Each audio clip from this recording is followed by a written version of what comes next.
safe to say that the presidential debates are going to probably get pretty contentious this time around?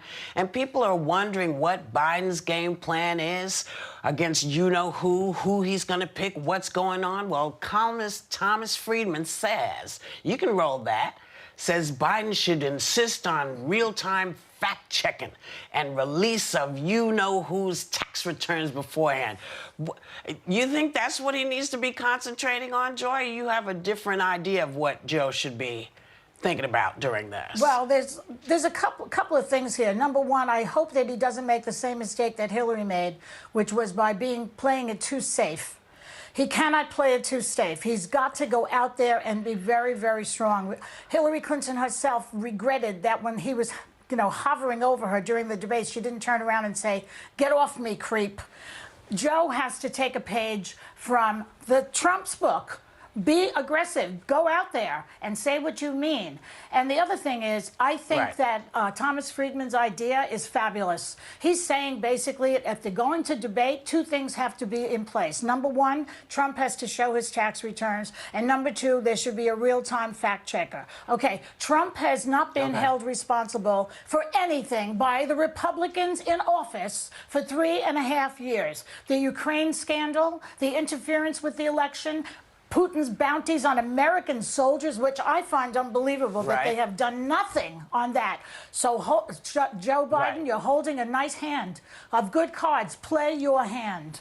Right. And Sonny, what should Biden insist on in terms of what should he be talking about? I haven't given that much thought to the debates just because we've been in the middle of this pandemic, and it's something and we've also been in the middle of, this racial inequality and the Black Lives Matter movement and the killing of unarmed Black men and women. And that's really something that I've been thinking about very much over the past couple of months. But if we're going to be talking about the debates, I agree with Joy in the sense that fact-checking is really important. We know that this president lies and lies and lies all the time. And I think it's going to depend a lot on the debate moderators, but I would like to see real-time fact-checking. I think, and I was on a debate team. I think that's very difficult to do for the debater when you're doing it, because you've got to immediately say, that's a lie in response to the person that you're debating. So I think that's going to have to be done by the debate moderators because Trump is really masterful at just repeating the same stuff over and over again. And the things that he says are just lies. And his followers and the people that vote for him just believe it. So I'm just not sure how that works. And my sense is that this is not a debate that would be in person, right? It'd be a virtual debate. And so how do you do that? How does that look? What does it look like?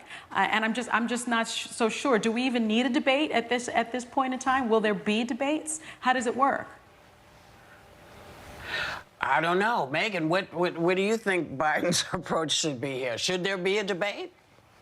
Oh, yeah. I think that Vice President Biden will look pretty bad if he decides not to show up for the debate with President Trump. And I don't know how it works either. I don't know if they'll be in a room together physically, just very distanced, or it'll be via satellite or whatever. But I do think the idea of pulling out and not showing up to face Trump would be a huge disaster because it plays into the idea that Vice President Biden is hiding in his, basement, which is ridiculous because he went out and did a speech last week. But it is a narrative that seems to be getting steam. But I believe there was an op-ed in the New York Times about this last week, saying that he shouldn't do the debate at all. And I think we as Americans deserve to see both of these, the president and Vice President Biden, answer serious questions about the future of this country. We're in a pandemic, arguably one of the worst times in American history, and I think we owe it to them. I will say that I like the idea of different kinds of moderators, and this is no disrespect to any great moderators past, because there have been some great ones, but there's also been some stale ones, and I really like this new generation of debate moderators that we saw in the primaries, like Lindsey Davis, who asked, I thought, the best question of all the debates in the entire primary. And I think having hard-hitting journalists who I don't know their political background and their political leanings is a really smart move going forward.